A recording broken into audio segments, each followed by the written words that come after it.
2010 Toyota corolla ആൾട്ടിസാണ്. ഇതിൻ്റെ EGRൻ്റെ കാര്യങ്ങളാണ് നമ്മളൊന്ന് ശ്രദ്ധിക്കുന്നത്. അതിൽ നിന്ന് എഞ്ചിൻ്റെ ക്യാപ്പ് എടുത്തു മാറ്റുകയാണ്.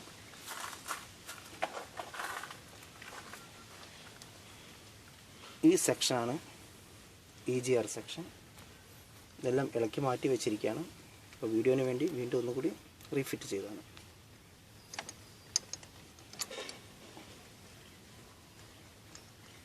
ഈ ഭാഗത്ത് 3 ബോൾട്ടാണുള്ളത്.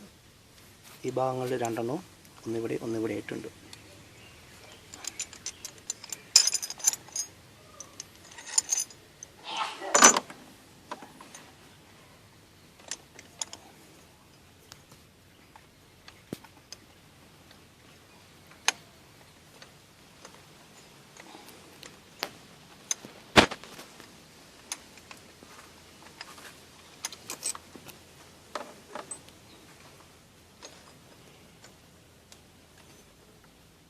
ഇങ്ങനെ ഒരു EGRൻ്റെ ഒരു ഭാഗമാണ് ആദ്യം തന്നെ എടുത്തു മാറ്റിയത്.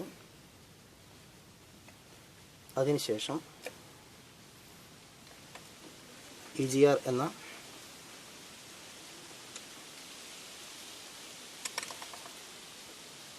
പ്രധാന ഭാഗം കൂടി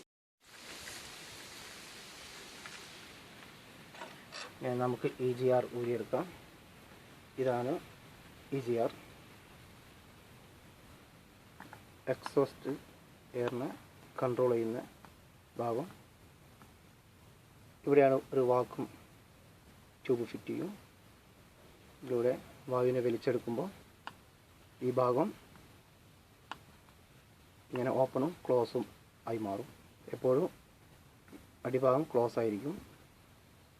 2 പൈപ്പിലൂടെയാണ് എക്സോസ്റ്റ് എയർ വരുന്നത്. ഇതിൻ്റെ വാക്വം ചെക്ക് ചെയ്യാൻ വേണ്ടി നമുക്ക് EGRൽ പായ വെച്ച് ഒന്ന് വലിച്ചു നോക്കിയാൽ മതി. EGRൻ്റെ വാതിലുകൾ തുറക്കുന്നതും അടയുന്നതും കാണാൻ കഴിയും.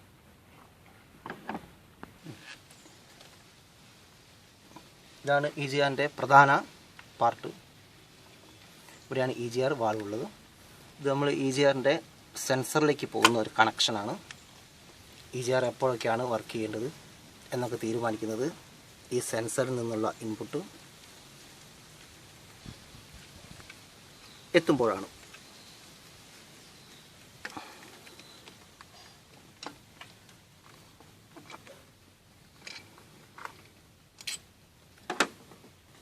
EGR ഇത് സെൻസറിൻ്റെ ഭാഗം.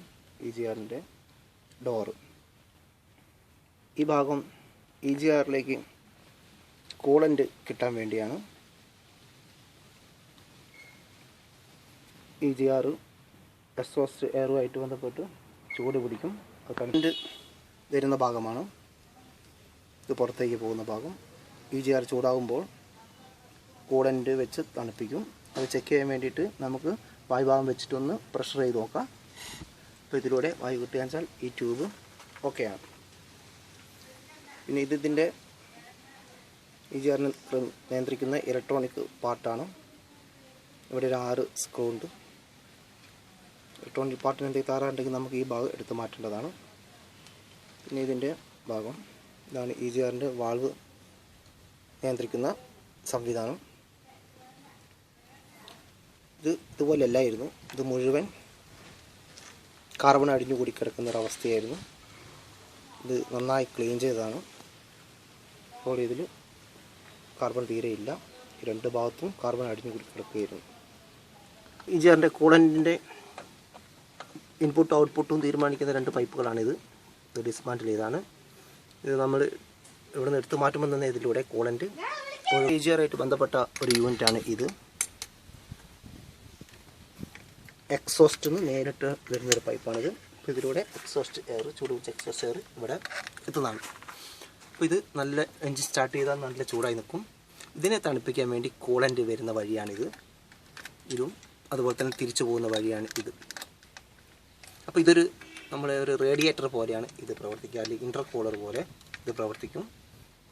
ഇതിലൂടെ എപ്പോഴും കൂളൻ്റ് സർക്കുലേറ്റ് ചെയ്തിട്ട് ഈ എക്സോസ്റ്റ് എയർ തൊട്ട് കിടക്കുന്ന ഭാഗങ്ങളൊക്കെ ഇത് തണുപ്പിക്കും. എക്സോസ്റ്റ് എയർ ഇതിലെ രണ്ട് ഭാഗത്തുകൂടെയാണ് പുറത്തേക്ക് പോകേണ്ടത്. അറിയാം, ഇവിടെ തൊട്ട് മുന്നേ മുഴുവനായിട്ടും കാർബൺ അടിഞ്ഞു കൂടി കിടക്കുകയായിരുന്നു ഈ രണ്ട് ഭാഗങ്ങളും. ഇത് ക്ലീൻ ചെയ്ത ശേഷമുള്ള ഭാഗമാണ്. ഇതിൻ്റെ സ്റ്റീൽ കളറും കാര്യങ്ങളൊന്നും ഇങ്ങനെ മുമ്പിലായിരുന്നു. ക്ലീൻ ചെയ്തതിന് ശേഷമുള്ളതാണ്. ഈ ഒരു ത്രെഡ് പോലെയുള്ള ഭാഗം വരുന്നത് കൊണ്ട് ഇവിടെ കൂടുതൽ കാർബൺ അടിഞ്ഞു കൂടി കിടക്കുന്നതായിരിക്കും എപ്പോഴും. EGRൻ്റെ ഈ ഭാഗം കാണുമ്പോൾ തന്നെ അറിയാം, ഈ രണ്ട് കുഴലിന് വെക്കുന്ന ഭാഗമാണ്. അടിഭാഗത്തെ കുഴൽ എപ്പോഴും ക്ലോസ് ആയി നിൽക്കുന്നതായിരിക്കും. മുകളിലത്തെ ഭാഗമാണ് എപ്പോഴും ഓപ്പണായി കിടക്കുന്നത്. പിന്നെ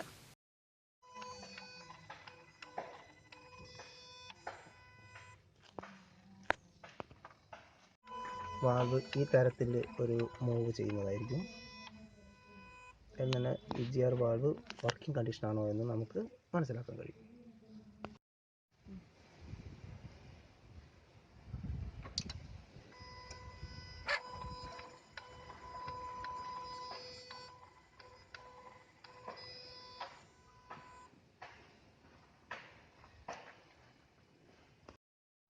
ഡീസൽ വണ്ടിയുടെ ഏറ്റവും വലിയ വില്ലനായിട്ടുള്ള EGR വാൽവ് നമുക്ക് വർക്കിംഗ് ആണോ എന്നറിയാൻ വേണ്ടി നമുക്ക് ഈ ഭാഗം ഒന്ന് എടുത്തു മാറ്റിയാൽ മതിയാവും.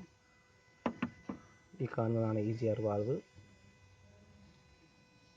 കീ ഓൺ പൊസിഷനിൽ ആണിപ്പോൾ ഉള്ളത്. അപ്പോൾ വാൽവിന് മൂവ്മെൻ്റ് ഒന്നും തന്നെ ഉണ്ടാവില്ല.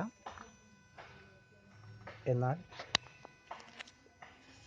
ഓഫ് പൊസിഷനിൽ